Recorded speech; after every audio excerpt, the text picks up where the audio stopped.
The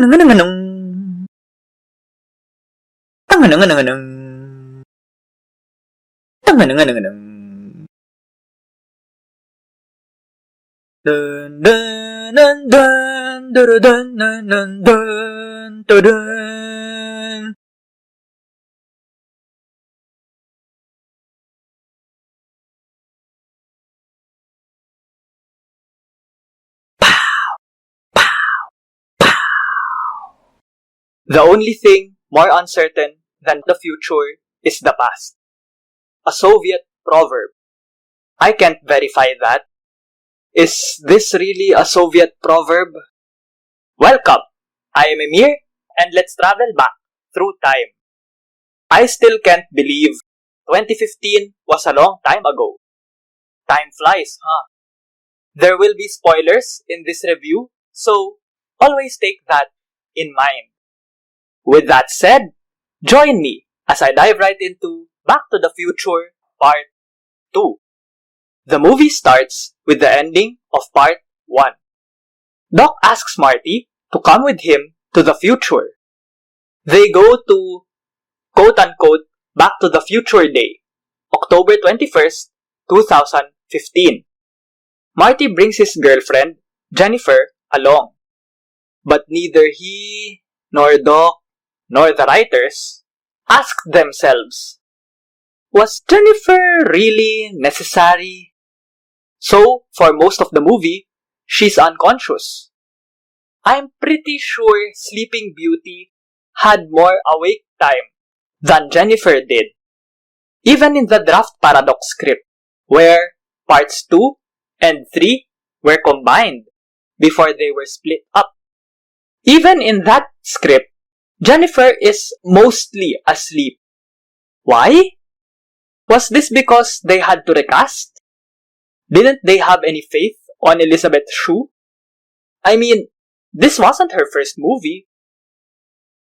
Doc has Marty dress up like his future son, pretend to be him, and stand up to Griff and his gang. If he doesn't, his son ends up in jail. Wow. Slow news day, huh? Really? Marty McFly Jr. in the headline? I get George. He's a writer. Maybe even a famous one. Not sure really. We don't really know how much his book had made, or if it was indeed his first work. But does his grandson's mishaps really deserve front page coverage? I'd understand if even Marty, 2015 Marty, is a public figure. But no, he's a nobody. 2015 Marty was a nobody. Old Biff, 2015 Biff, calls Marty a butthead. Okay, he calls everyone buttheads. But he calls Marty out for flushing his life completely down the toilet. So why mention his name on the headline? And Marty McFly Jr.? The full name? Why not simply McFly grandson or something? I'm too late to the party as regards predictions which came true and predictions which did not. A lot of websites have already pointed out what Part 2 got right about our 2015 and what it got wrong. However, lost in the shuffle is this. Hill Valley Courthouse Mall. Yeah, unlikely. Malls across the United States have been dying for a lot of reasons. I recommend watching Sal's expedition logs. He does a great job explaining what happened. Remember the Twin Pines / Lone Pine Mall from Part 1? Those scenes were shot on the parking lot of Puente Hills Mall in Industry, California, USA. Puente Hills is now a dying mall.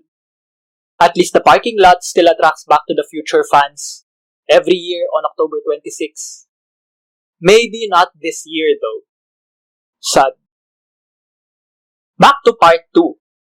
Marty enters the Cafe 80s and orders Pepsi from a bickering Iran Supreme Leader Ayatollah Khomeini and US President Ronald Reagan. Why not, I don't know, the leaders of the two superpowers? Reagan and Soviet leader Mikhail Gorbachev? Or is it Chev? Maybe because Gorby lived and lived and lived and lived and lived and lived and lived and lived and lived and lived. Or, he was still the Soviet leader in 1989. Yeah, he was still leader, unlike Reagan. Didn't stop him from appearing in Rocky 4 though. The Reagan hologram in this movie is played by an actor. But did you know that the real Reagan had a chance of appearing anywhere in the trilogy?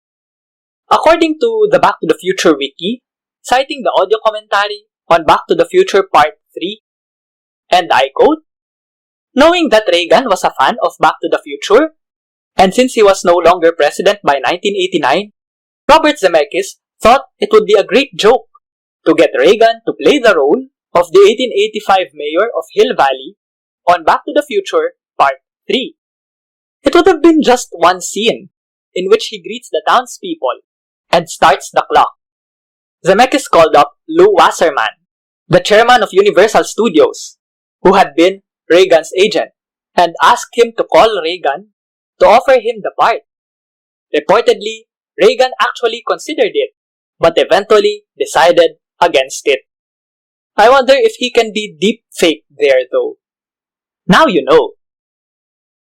Okay, let's go back to part 2. I love how this vision of 2015 is Japan inspired.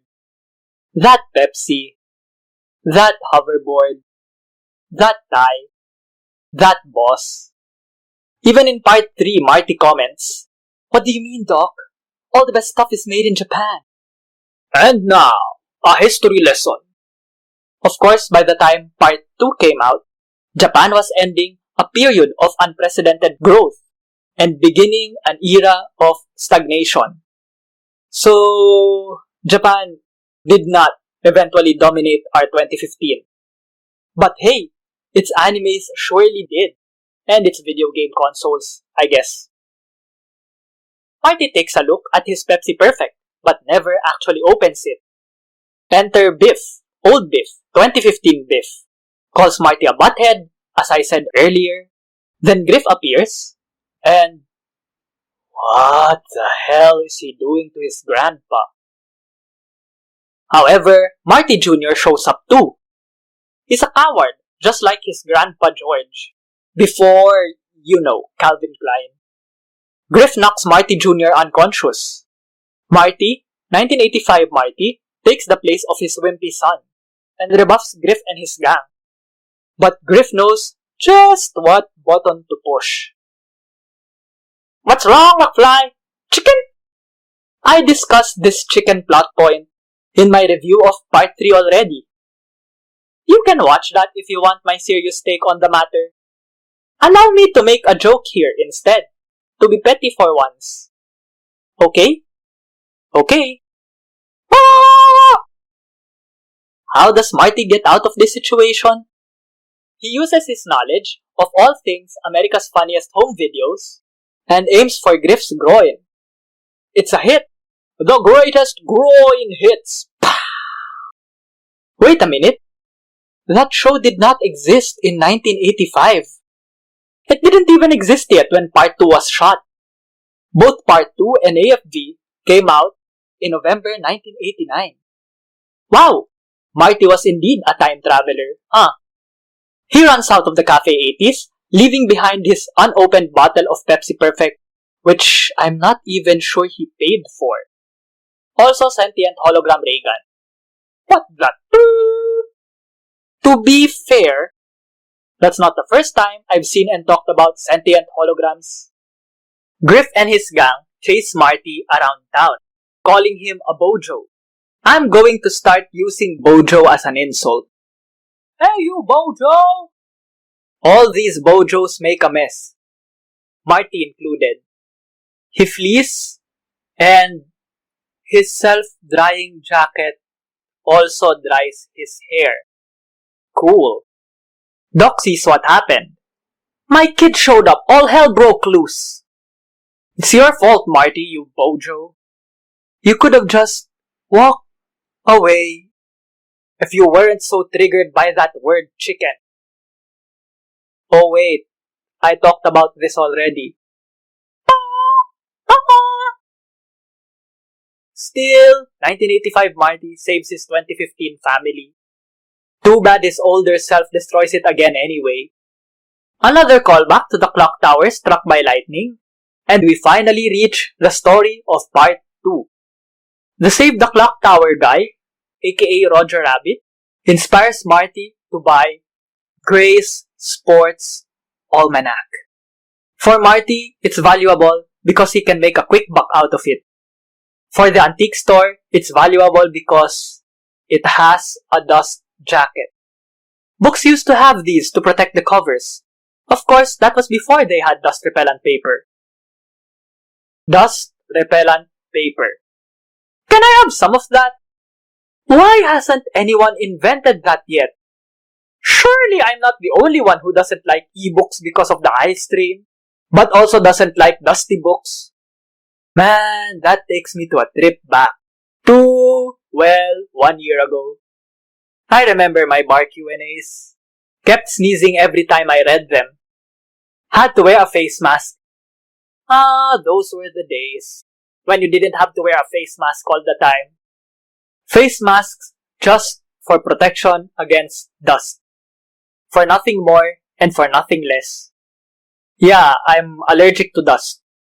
Or was it because I have asthma? Why do I feel like I'm doxing myself? Speaking of doxing, this movie predicted data privacy issues too, huh? 2 police officers find Jennifer, 1985 Jennifer, in the alley where Doc and Marty left her. Really, Doc? Why couldn't you have just brought her with you? The police identify her through a database of thumbprints. So, Doc and 1985 Marty must go on another side quest and get 1985 Jennifer, who the police bring to her future home, the McFly house in Hilldale. You mean I'm gonna see where I live? I'm gonna see myself as an old man? No, Marty. That could result in... Great Scott! I foresee 2 possibilities. 1, coming face to face with herself 30 years older would put her into shock, and she'd simply pass out. Or 2, the encounter could create a time paradox, the results of which could cause a chain reaction that would unravel the very fabric of the space-time continuum and destroy the entire universe. Granted, that's a worst-case scenario. The destruction might, in fact, be very localized, limited to merely our own galaxy. I don't know, Doc. You and your past self see each other later in the movie, and everything seemed fine. Then again, you didn't see each other face to face, so what do I know? Doc calls Marty out. I didn't invent a time machine to win at gambling. I invented a time machine to travel through time. He throws the almanac away, but old Biff overhears the time-traveling duo and steals Marty's quote-unquote brilliant idea. Old Biff's not looking so hot though once he returns to 2015. For me, this scene should not have been taken out. It would have taught us watching we shouldn't mess with time, especially if it is for our own selfish motives. But then again, maybe seeing Biff disappear is redundant because Marty sees for himself the effects of his own greed.